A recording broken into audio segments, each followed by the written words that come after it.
After my promotion party, the cake said, "Congrats to the real star, Ashley." Dad smiled and said, "She's always outshone you." I picked up the mic and said, "Then you can pay the bill she just lost." He laughed. Next day my phone exploded with 56 missed calls. Mom was screaming, and Dad was begging me to fix it. But then Wow! Even the cake says it, my dad chuckled, loud enough for the whole table to hear. "She's always outshone you, hasn't she?" I stood there, still holding the mic, frozen.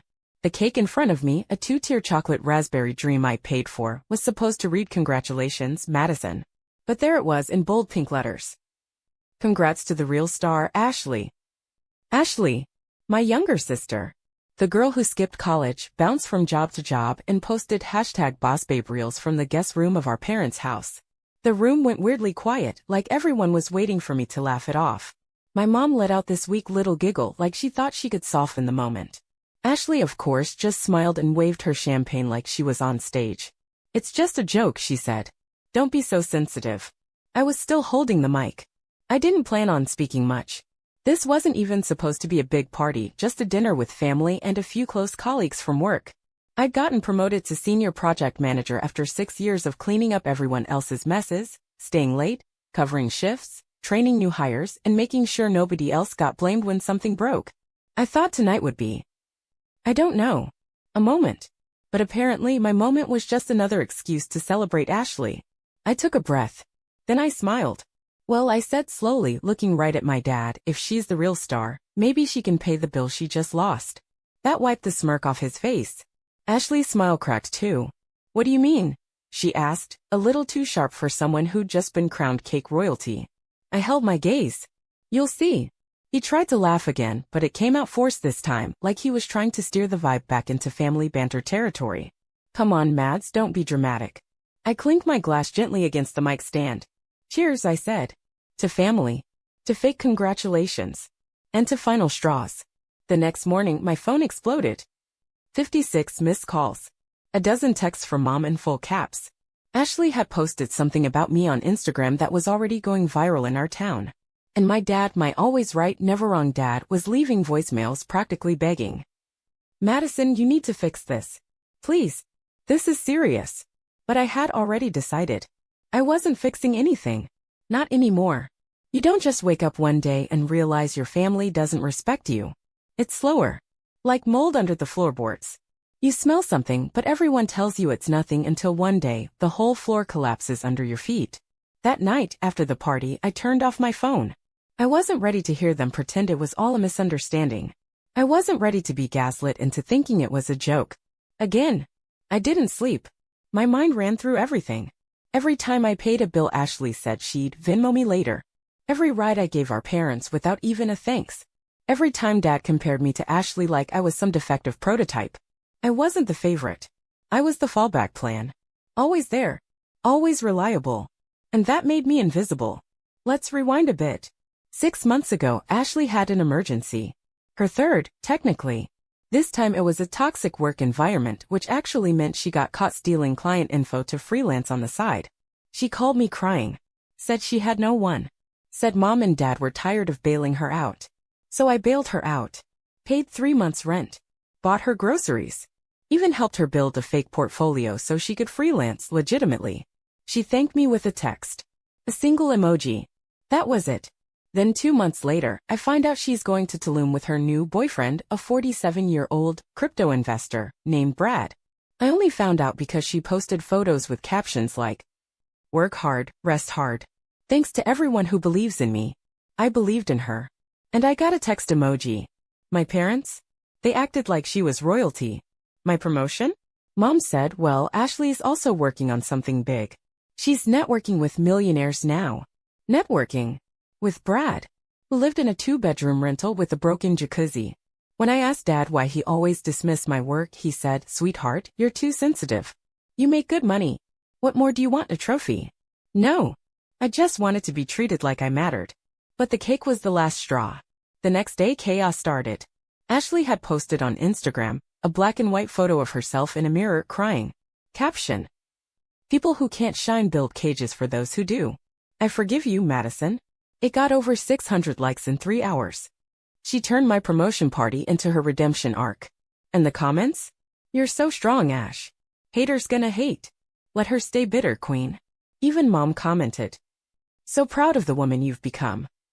I hadn't even spoken to them since the party, but clearly the narrative was already written. Then came the voicemail from Dad. His voice was tight, like he was pacing. Maddie? Look, I know last night got weird. Ashley didn't mean anything by it. She's just been under a lot of pressure. People expect a lot from her. You're the older one. You're supposed to understand. Don't blow this out of proportion. Please. Call me. Understand? I've been understanding for 10 years. I understood when they drained my savings to fix the roof after that hailstorm.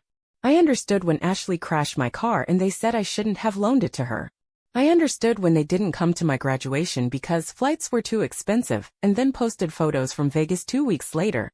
I understood myself into a doormat. So I made a choice. I went silent, but I wasn't idle.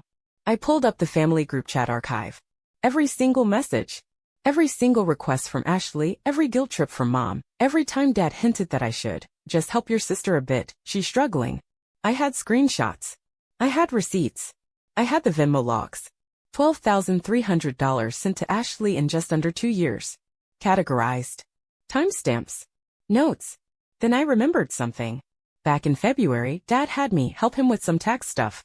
He said he was applying for a small business grant for his side hustle, a sports memorabilia shop he was trying to start online. He made me sign a few things just for formality. I dug up the folder. It wasn't a grant application. It was a loan application, using my name as co-signer. He borrowed $18,000. No payments made yet. Interest already climbing. And guess what address he used? Mine. I called the loan company. They didn't even hesitate when I said I never signed it. Apparently my signature looked like a scanned image. It's now under review for fraud. I also contacted my accountant. Told her to go through my last 2 years of taxes. She found 3 deductions I never submitted, all added by a third-party preparer Dad referred me to. Fraud. Again. Then I checked Ashley's LinkedIn. She'd added my company as one of her clients, complete with fake testimonials, including one signed Madison J. So I did what had to be done. I emailed my boss. Told her what I found. Sent screenshots. Explained everything. I was terrified, but she responded in less than 10 minutes. Thank you for being transparent. We'll handle this. That's when it happened. Ashley got fired. The contract she had with the client I helped her land as a favor was pulled. Her so-called agency went offline the same night. And then? My phone exploded. Mom. What did you do? She's devastated. Dad. Maddie fixed this. This is family. But I wasn't done. I had more. Because Ashley forgot one thing.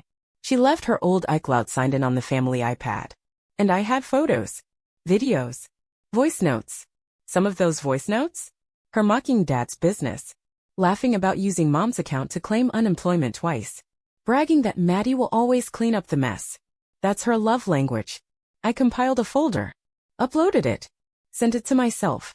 Saved it to a drive labeled Star Power, the Ashley Files. Mom wanted Sunday dinner to feel normal. She sent out the usual group text. Roast beef, green beans, Ashley's stupid kale salad.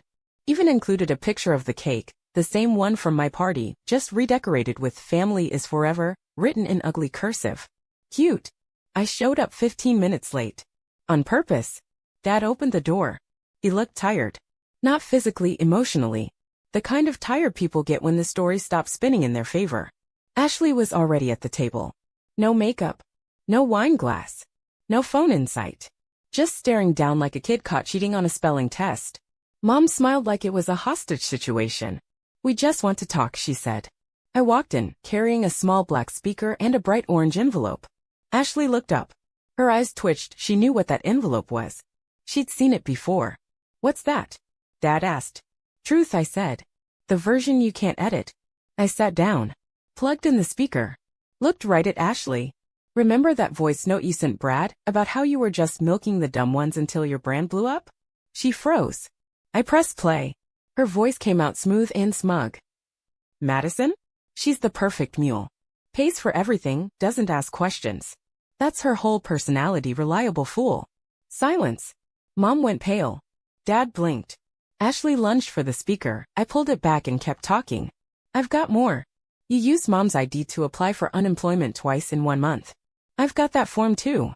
Also, the tax returns dad filed with my info as a cosigner for his loan?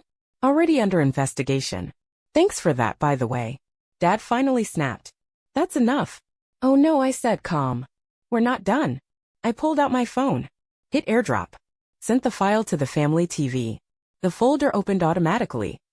The Ashley files full broadcast. There it was. Screenshots of fake testimonials. Her photoshopped LinkedIn lies. Audio clips of her mocking everyone. Venmo logs. Messages where she bragged about manipulating mom into guilt money. Ashley screamed. Screamed. Stood up and knocked over her glass. Wine everywhere. This is a setup. You're obsessed with me. No, I said, looking straight at mom. I was your daughter. Until I became your bank. You're twisting this, mom whispered. This is cruel. What's cruel, I said, is raising one child to be a weapon and the other to be the shield. That's when the doorbell rang. Everyone froze. Who else is coming? Dad asked, already on edge. Someone who knows the other half of the story, I said. Enter, Tina, Ashley's former business partner. She walked in like she had nothing left to lose. Carried a brown envelope and a USB. You might want to hear this, she said. I used to cover for your daughter. Until I got audited because of her fake invoices. She dropped the envelope on the table and plugged in the USB to the TV. Inside, an email trail where Ashley billed clients for services she never delivered. Photos of luxury items charged to client cards. An Excel doc titled, How to Look Legit, Even If Broke. Ashley went silent. Tina turned to me and nodded. Thanks for giving me the courage. She's been wrecking lives for years. Yours was just the most convenient. Then she left. No mic drop needed. Dad stood up. This is betrayal. You're trying to ruin this family. I stood up too. No. I'm ending the fantasy. He pointed a finger. After all we did for you. What exactly did you do? I snapped. You mocked my success. You stole my credit. You raised a narcissist and called it confidence. You saw me hurt and stayed silent and called it loyalty. Ashley made mistakes, but she's still your sister. No. She's a scam and mascara. And you're the applause behind her every performance. I turned to mom. You had the chance to stop this. Years ago. But you chose the easy daughter. The loud one. The broken one. And now? Now you all get to live in the mess she built. Ashley sobbed. You're killing me, she whispered. You're turning away from your own family. I picked up the mic from the cake table. Funny. That's what the cake said about you, the real star. So you can pay the bill you just lost. Then I dropped the mic, literally, and walked out. Behind me I heard chaos. Dad shouting. Mom crying. Ashley screaming something about defamation. But it didn't matter. Because I wasn't coming back. Not ever. By Monday morning I had already edited and uploaded the video.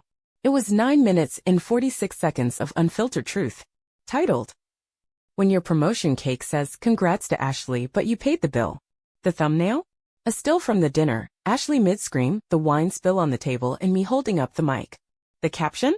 This is what happens when the helper finally walks away. I didn't rant. I didn't cry. I laid it all out, piece by piece. How my family drained me financially while praising Ashley for doing nothing. How they laughed when the cake erased me from my own moment. How my dad used my name for a loan without asking. How Ashley committed tax fraud using my references. And how I'd been paying for their vacations, groceries, and lives while they handed me a mic and told me to clap. The evidence was airtight. Screenshots. Audio files. Fake testimonials she posted under my name. Ashley's unemployment scam. Dad's forged co-signature. Venmo logs with over $12,000 labeled just till next week. By noon it had 80,000 views. By 3 p.m. it was at 500,000. Then the calls started. My uncle. A coworker. My ex. Even my old high school history teacher. They all saw it. And the comment section? Exploded. I felt this in my bones. My sister did this. My mom enabled it. Not the cake stealing her promotion. You are not the villain. You're the mirror. Ashley tried to fight back. She went live on Instagram. Cried for 8 minutes straight while saying things like, I never asked for money. She just gave it. And, I'm sorry if people misinterpreted my words. But the problem with crying on camera is, it only works if the receipts aren't already public. The comment section turned on her. Fast. Why does your sister have all the proof though? The audio? The fake invoices? Nah, girl. You're just sad the ATM stopped working. By that evening, she turned off comments. Mom posted on Facebook a long, shaky post full of phrases like, family is complicated, and Madison didn't mean to hurt us, she's just emotional. I took a screenshot and added it to my Instagram story. Caption: she's still more upset I exposed the lies than the fact they existed. Then came Dad. Oh, Dad. The man who once said, no one likes a loud woman with opinions. He called 22 times in one day. Left 6 voicemails. One of them said, you blew this up for views. I could have fixed it. But now you've made us a laughingstock. Another one? I lost the dealership contract. They said I'm too high risk. Do you have any idea what you've done? I didn't reply, but I knew exactly what I'd done. I dropped the match and watched the whole circus tent catch fire. The cherry on top? 2 days later, I got a DM from a journalist who runs a podcast on financial abuse in families. She wanted to interview me. I said yes. The episode dropped within the week, titled Gaslight Gatekeep, Girl Bossed by My Own Family, Madison's Story. It blew up. Again. Spotify, TikTok, Reddit. Everyone was sharing it. People started tagging me in their own stories. Some even messaged to say they'd sent my video to their therapist. And Ashley? Someone leaked screenshots of her coaching group chat. Turns out she ran a fake mentoring group, charging $150 for Zoom calls full of recycled Pinterest quotes and recycled trauma. The group folded within days. Her PayPal account? Frozen. I wasn't celebrating though. I was building. Because while they were busy trying to salvage their reputations, I was busy launching something real. I took my story and started a YouTube series. Unpaid Daughters, How to Burn the Cape You Never Asked For. The first episode? The party. The cake. The mic drop. The second? A tutorial on spotting financial manipulation by family members. By the end of the week, I had 20,000 subscribers. By the end of the month, 200K. My email? Full of sponsorship offers. My DMs? Full of thank you. I thought I was alone. Then came the final twist. One of my mom's friends, someone I hadn't heard from since I was 14, emailed me. She'd watched the video, listened to the podcast, and attached a photo of something I hadn't seen in years. A birthday card I made for my mom at age 12. Inside it, in shaky handwriting. One day I'll be successful and take care of you so you never have to work again. Below it, in her handwriting. That's my girl, my golden one. I don't know what broke me more, the handwriting, or the fact that somewhere along the way I did take care of them, and they made me regret every second of it. 3 weeks after the dinner, after the podcast, after the digital wildfire, I changed my number. Not because I was scared, because I was done. The new number wasn't for family.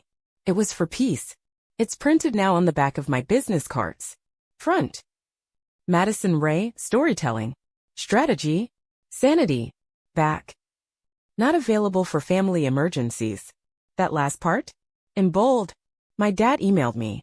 Subject line: let's talk like adults. It was a masterpiece in deflection, paragraphs of empty words, polished phrases like, we've all made mistakes and I still love you, no matter what. In the middle he wrote, at the end of the day, I raised 2 strong women.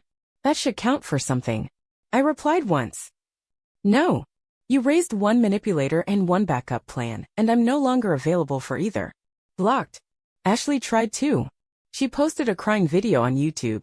Said I ambushed her, accused me of hacking her files and manufacturing drama. She ended it with, she'll always be my sister, even if she wants to destroy me. The comment section? Brutal. You scammed your sister and now you want sympathy? Not Madison dropping receipts like a lawyer in court. You weren't destroyed. You self-destructed. Someone stitched it on TikTok with the caption, if this is what a villain looks like, hand me the cape. The real ending? It came quietly. Last Friday, I walked past the bakery near my apartment.